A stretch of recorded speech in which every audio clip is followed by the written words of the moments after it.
it's recording. All right, thank you. So I apologize that we only got the email out this morning with the recap of or with the plan, the transition plan for Holy Cross Catholic School. Um, we had it done a day or two or so, but we had it translated, and we want to make sure that we send information out in English and Spanish at the same time to all of our families, and we were only able to do that first thing this morning. I know y'all have busy lives, and you may not have had a chance to kind of read the email that was sent out. So I want to sort of maybe recap kind of the plan that we developed. As a reminder, we made this plan, focusing on the science as well as focusing on the health and safety needs of staff, parents, and students. We continue to follow all of the guidelines from the CDC, the OHA, the ODE. I can put out a lot of other letters for you, but please know that we continue to follow the guidance as we best understand them, working with other schools to understand their plans, things like that. It is recommended that schools can start transitioning back on site.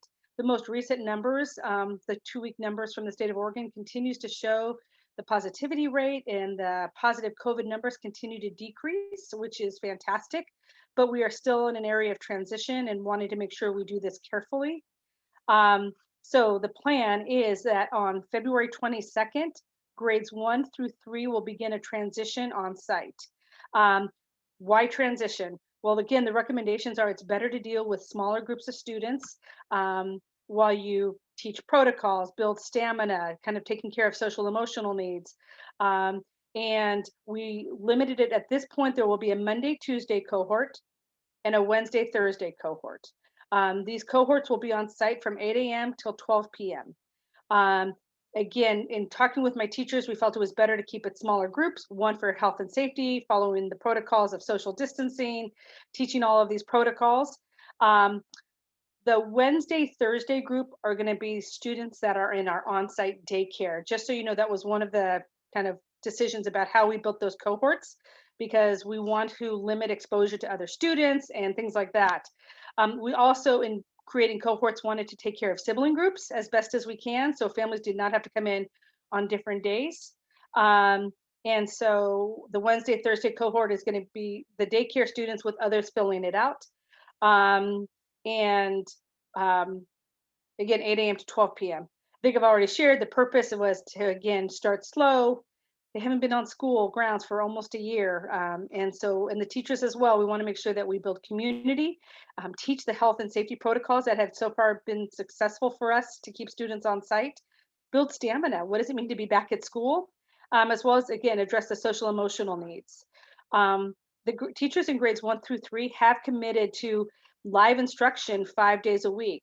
So if your student is on site Monday and Tuesday, the first grade teacher, Miss Martin, Miss D, will set up Zoom links, and so all students will be receiving instruction at the same time. We are working on a schedule, so not only will there be a teacher, but there'll also be an instructional assistant to either help with the Zoom calls or help monitoring the situation and providing support. If your child happens to be in our daycare already, please know that they will continue to stay in our daycare. So they will be on site Monday and Tuesday, and we'll have zoomed in instruction, synchronous teaching like it's currently has been in place. Wednesday and Thursday, they will go upstairs into their classrooms. At noon, they will be released back into the daycare setting. So for parents' impact, there really should be no impact from you. It'll be an 8 to 3 day. Everybody else, it will be an 8 to 12 day. I'm proud of the teachers for wanting to continue to offer live instruction to support all learners, whether they're on site or going to be continuing to receive synchronous instruction. This is a Monday through Thursday schedule at this point. Fridays will continue as it is for the most part for grades 1 through 3. And I think that's a combination of synchronous and asynchronous lessons for all students.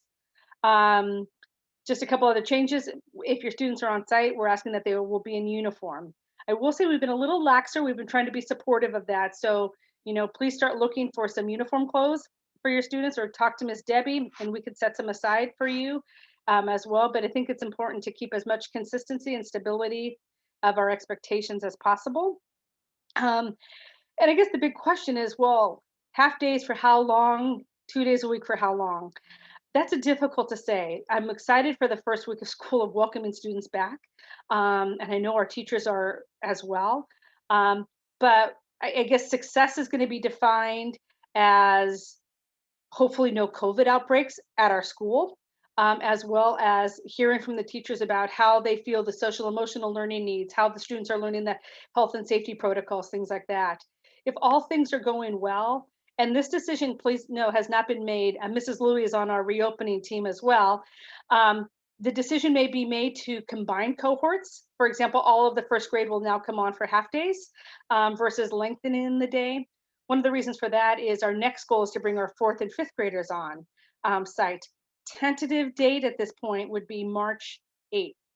Again, it depends on what the COVID is out in the community, but our goal would be to bring them on in a similar pattern, which would be half-size cohorts. Monday, 2 days, Monday, Tuesday, Wednesday, Thursday, 8 to 12, for the kind of that same sort of acclimation of being back in on site and in community. Clearly, our goal is to get all of our students back, but we need to do it in a way that is safe and healthy for everybody on board. I'm thinking, I know there's still probably so many things out there. What are the expectations? How will the drop off happen? How will the pickup happen? Please know that by next week, you will get an email from me as well that will lay out very clearly how you will come in through the car line, the questions you will be asked. We have to do this in partnership, kind of expectations for snacks or lunches. All those are sort of hopefully health and safety protocols will be sent out to you probably by Wednesday, Thursday at the latest of next week. So that, stay tuned for that. But again, the protocols we've built in place for our current on-site students have been successful. Again, we're now mid-February and we've been successful. So we want to continue those practices as well. Mr. T, Miss Debbie, or Miss Louise, is there anything that I have failed to address at this point? That's basically a recap of the email that went out today. Mr. T, are we good? All right. So, questions, comments, concerns, discussion. You're welcome to put it in the chat, which Mr. T can monitor, or you can unmute yourself. And if you would like to stay anonymous, please feel free to just send me a private message. That's fine. I think I have two questions. Sorry, are we raising hands? Go ahead, you first, Heather. Okay. Two questions. They're really practical in nature. One, are we thinking that the 8 to 12 kids will eat lunch at school, or will they come home for lunch? And then when will we know what days our kid is intended to be at school? Great questions. I would imagine that you're going to have lunch at home, but I would pack a heavy snack with them. We will definitely make outdoor time for all grades. They just need, and again, second grade will be a separate cohort out on the playground in a defined area separate from everyone else. So I would say, please make sure you pack a good lunch. These are things that as well, Heather, you're going to want to make sure your Daniel has, and all students will have their own water bottle. And we will go over those things. I apologize, Miss Shannon Goldrick, the instructional assistant who's been really instrumental and on our reopening team as well. I believe we may have the list almost ready, and I apologize, I don't have it with me. I think that's probably a priority to get that out to you as soon as possible. So Mrs. Louie, if you could remind me of talking to Miss Goldrick, and maybe we could share that out. All right, Julie, we have a question. What about students who choose to keep doing comprehensive distance learning? So at some point, I would love to have conversations with families as to concerns about why they're staying in distance learning. I will say it's going to be, how do I say this? It definitely puts more challenges to meet the needs of students off-site as well as on-site. Our goal is ultimately to have all of our first grade, second grade, third grade in classrooms, socially distanced, wearing face coverings, following all of those health and safety protocols. We do know that some students are more at risk because of medical reasons, and we need to honor and respect those health decisions. The goal will be that those students will be continued to be supported with synchronous teaching by the teacher, by the classroom teacher. We also still have Miss Janie Grosner, who is our distance learning coordinator. We're still defining how her role will be to support families, facilitate this. But at this point, in talking to actually, again, the first, second, and third grade teachers, the goal will be to probably set up like an iPad in the classroom that the teacher will be able to zoom in or zoom out, I guess, instruction. It's not going to be something that I think that we're going to keep the iPad on for 4 hours or 6 or 7 hours when it's a full school day. Wednesday, but content will be delivered, it sounds like actually daily, by live instruction by the teacher. Mrs. Louie? Julie, except for that first week of transition, the teachers will let you know what when they're going to be teaching content, because some of that time, that most of that time that week will be social emotional, getting kids together and going over protocols and classroom rules and things. So that those first couple days may look a little different. And thank you for bringing that up. Mrs. Martin has already been in communication with one of her third grade parents. And you know Mrs. Martin, or for those of you who don't know her yet, she's on top of things. And I imagine Miss D is, as well as the first grade teacher, that there will be lessons in Seesaw each day that first week back. So if a student is off-site or is remaining in distance learning the whole time, there will be Seesaw lessons provided. And I'm looking at Mrs. Martin's email that I copied off. She said the first day back for the cohort, we might have a Zoom call late morning if all goes well. She'll keep you posted. By Tuesday, she hopes to have all students Zoom in for morning lessons. By Wednesday, the other cohort will be on site. And so it'll be similar to that Monday group, maybe some Zoom teaching. And then Thursday, she hopes to have all students on site, to Zoom in or on site. So I think Miss Martin is going to do as much as she can to support students that are offsite and onsite at the same time. But this is new to all of us as well. I think I didn't mean to scare you with my email that said, hey, we may not be having much Zoom call that first week, because I want to be as protective of the teachers as possible as they navigate this. But I imagine Miss Martin and Miss D, as well as our first grade teacher, will do what they can to make sure that there is this sense of community being built and the needs of all students are being addressed. Thank you, Julie. Just a comment. Somebody had asked if our teachers have started to get vaccinated, and yes, definitely. And we've the majority of us, right, Julie, if not all of us? I think all but maybe one or two have received the first vaccine. Sorry, Teresa, I see you once again. All of us are getting ready for the second vaccine, which I understand can be a variety of responses to it. If you have a pre-K or kindergarten student, we might not have planned this well, because when we said schedule, we all scheduled for the same day. And that means we're all scheduled for the same day for the second vaccine. So we went ahead and already moved our pre-K and kindergarten to like a remote learning day.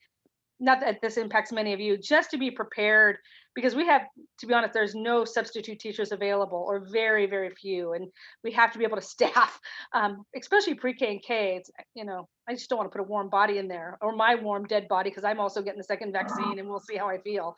Or Mr. T will be teaching pre-K, which could be interesting. Anyway, so yes, we have our first vaccine, and most of us are scheduled next week or the week after for our second. So keep us in your prayers. Julie, just double checking, if a parent answered no to kids returning to school on the survey, would they still have the option to go on site? Yes, they need to be communicating with us. One thing I can't have and don't want to set up is sort of a popping in and popping out. We can clearly understand reservations, concerns, especially, like I said, I'm looking at some of our families who have been in communication with me, and I know there's some health concerns, and I honor that and I respect that. I've been in communication with them. Some of them I was surprised to see, like, oh, they're staying in distance learning. I'm sorry, I don't know why. And you might have communicated to Shannon Goldrick. If you do make the decision at some point to come on, please know we just need you to stay on. We just can't have an in and out, because that defeats the purpose of having to find cohorts and keeping everybody as healthy and safe as possible. Okay, thank you. Next question, will specials also be casted / zoomed? So we're exploring that as well. Not probably the first week or two. Mrs. Louie's looking at possibly kind of pushing in for library in the sense of read alouds, checking out books. Mr. T is also looking at coming in to do technology on site. PE, I'm more looking for when the weather gets better and we could probably have them outside for PE, socially distanced. Music, I still have a lot of concerns of having it indoors, because a lot of the music, obviously you're going to see more aerosols, things like that. So we'll continue to Zoom PE and Zoom music at this point, Zoom all specials, and we will do what we can to return to some level of on-site instruction with them when we can. Yeah, I know that I'm super eager to be back in the classroom for sure, but I know that there's complications when one teacher is entering every single cohort. but And I'm that's gonna, something we have to think about as well. yeah, And sadly, I lost my Multnomah County health rep. He was a great guy. I won't give his name out, but he's gotten reassigned. And I sent out these particular questions about how many cohorts can a teacher be exposed to, blah, blah, blah. So now I'm waiting to hear. So yeah. Oh, so, oh, sorry. Hold on, RJ. Sorry, Mr. T. If we will figure out how to do library checkout. Please know that when the library books return to our library, they get put in quarantine for over 72 hours. And there's not people in and out of the library except Mr. T and myself. And so those books are just placed away. So please know that we are taking the precautions we can for library books at school. Sweet. one other piece that did come up, we are blessed that we did finally get our last order of Chromebooks in. And selfishly, we decided to keep those on site. And our goal is there's enough for first, second, and third grade to have a class set for those who are staying on site. What we don't want to have is, especially our first, second, and third graders have to worry about, especially with sometimes they're on site, sometimes they're synchronous.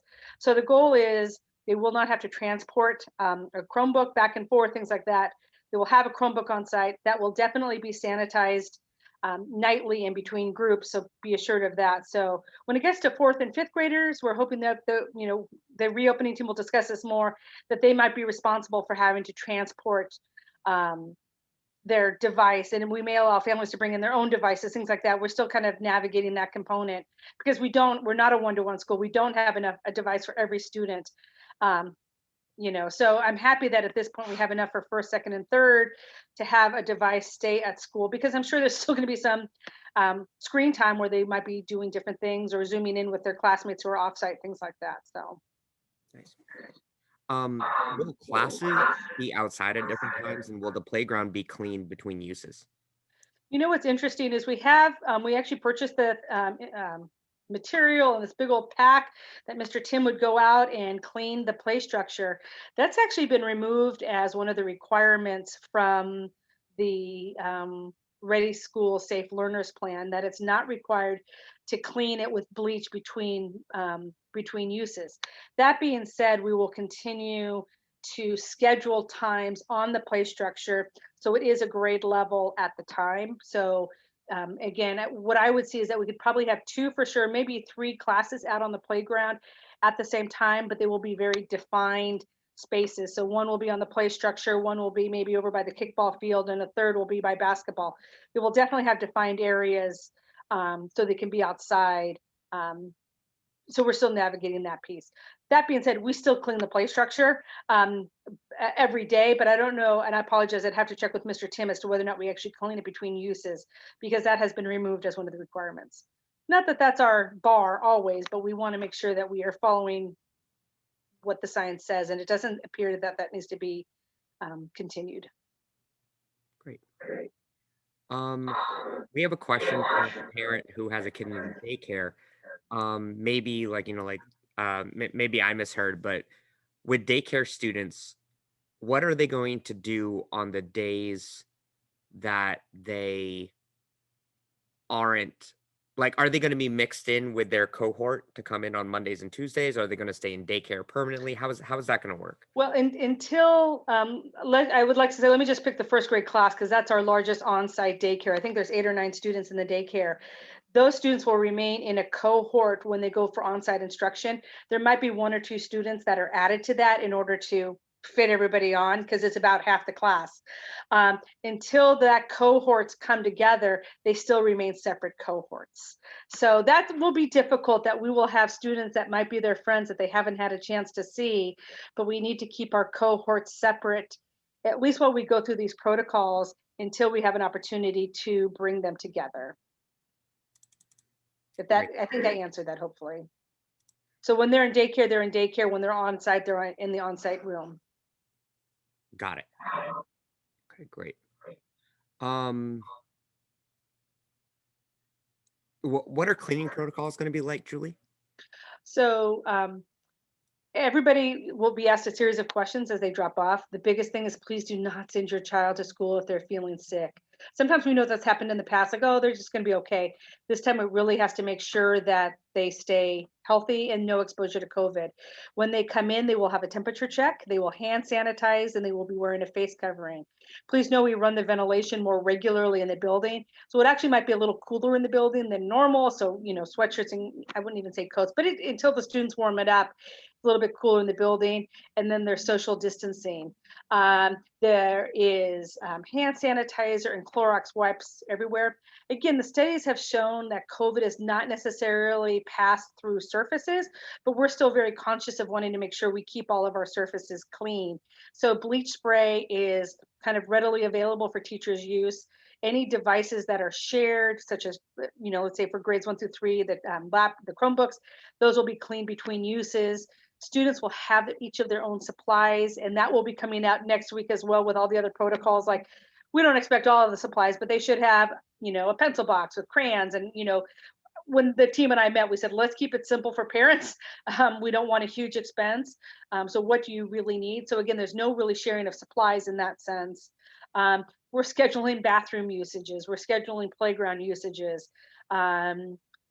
We've decided sort of, instead of one exit door and one entrance door, one side will be coming in at like the playground and one side will be an exit. So again, we won't be having students all coming out at the same time. That'll be sort of a bit of a staggered. So each cohort will be kind of self-contained, for lack of a better word.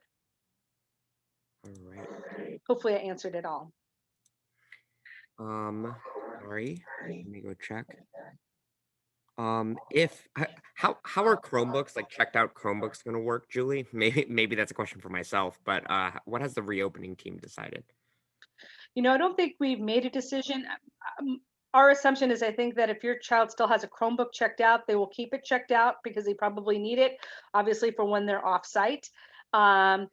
Ultimately, when we can bring the cohorts together, we may not yet collect them. We want to make sure that we are able to sustain this. Again, that there's no COVID outbreak or no reason to have to go to remote learning.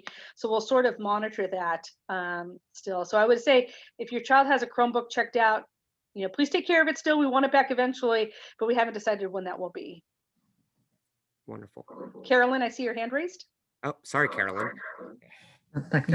Okay, couple of questions. When you first started talking at the beginning of the school year, the plan was to have 5th and 6th grade down in the school hall. Is that still the plan for them, or now that the daycare is there, where are the 5th graders and 6th graders going? Great question, Carolyn. We, at this point, are considering keeping the 5th grade in the 5th grade class and the 6th in the 6th grade class based on class sizes and based on the number of students, which are just a couple out of each grade, that we anticipate want to stay in remote learning. My understanding from Mr. Tim, and I think we had this conversation yesterday, that we can have 22 students in each of the classrooms with an adult with that 6 feet of social distancing. And I believe the 5th grade class is like at 22. 6th grade might have a couple more. So I think at this point, for logistic purposes, we would, regardless of the daycare at this point, well, is to probably keep them in their classrooms if we can. Okay, Great question. My next question is, in preparation for these students coming back now, will you have a video or pictures so they can see their classroom ahead of time with the dividers and whatever you have there, so it kind of helps prepare them when they come back? Great question, Debbie. And Amanda, thank you for taking notes for that. Yes, I'm not sure how much, to be honest, we're going to be using the plastic dividers. We may use them a little bit in a couple of the classrooms that are larger. This might be a little bit more difficult question for our middle school classes, which are a lot larger and larger bodies. So their plans are going to be maybe possibly looking different, but it looks like at this point, 5th grade can be on site without any plexiglass dividers, with 6 feet of social distancing. That will be our goal, is to get them into one classroom appropriately. But I do think it would be nice to give them a visual of some sort. So we'll see what we can do.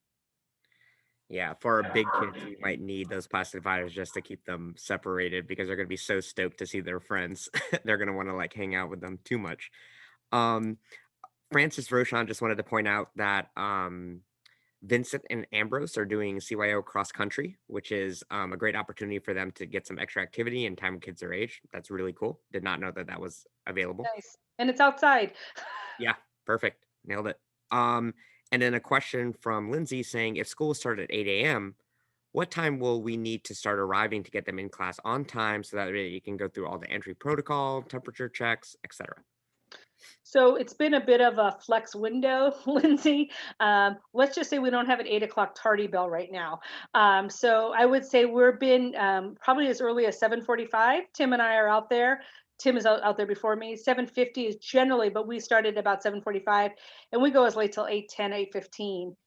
We are actually, if you are in a daycare family, we're actually going to have a letter going out next week that we're going to actually start some of the changes in the practicing of how to adjust for no more families coming on site. So we have different car lines and things like that. So we're going to get our daycare families sort of trained first early next week, and then we will move from there. And that will definitely be shared out with all of our families about how to enter the playground, how to exit it, and those kind of things. I would say I'm pretty proud of how efficient we are. Miss Debbie and I are out there regularly. And sometimes we do get a little bit backed up, probably more at pickup time than drop off time. But patience is a virtue. All right, y'all, great questions and great insights. Do we have anybody else? Man, I'm learning a lot too, Julie. This is great. Based on how long the commute is for some people, some might have trouble getting kids back for their first afternoon Zoom. Teachers are going to be aware of that, or are we going to accommodate the schedule? How are we going to? I believe they are. For example, I think it's in first and second grade. There's concerns like PE and music classes. And we're already talking about making sure we push those back so that students have an opportunity to, one, get picked up, two, get home, have lunch, and get ready. So they're already looking. I apologize, I don't have that because then there was a different schedule we had to think about, things like that. So I do know the teachers are already having that discussion to support that. And I can, like just for myself, I know that I'm going to be very, very understanding of that, in my own classroom. All right. Anyone else? It's good to see everybody, by the way. Yes, it is. And just as another side note, thank you to all our frontline workers. I see Teresa Nath, I see Melissa, I see Amy, and I know there's more that I'm forgetting, but thank you for all that you do to help protect us and keep us safe. And it's not been easy on anybody for sure. And I apologize if I didn't say your name and you're a healthcare worker.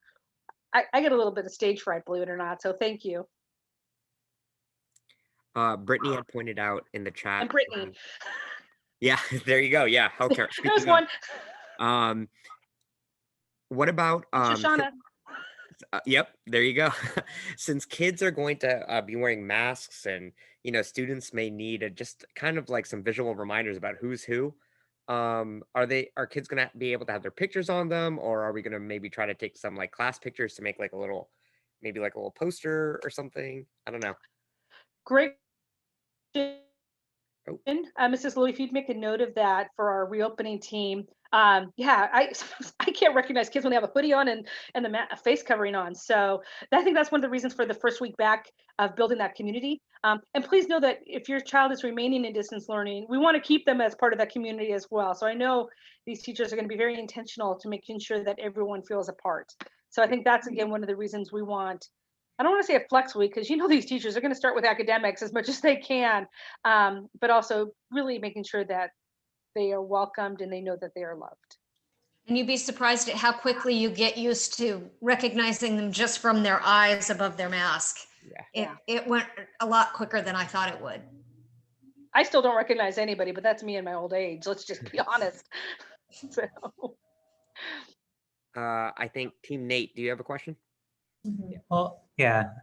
No, Julie, at the beginning you said Holy Cross has been successful with the daycare and students on site. There hasn't been positive.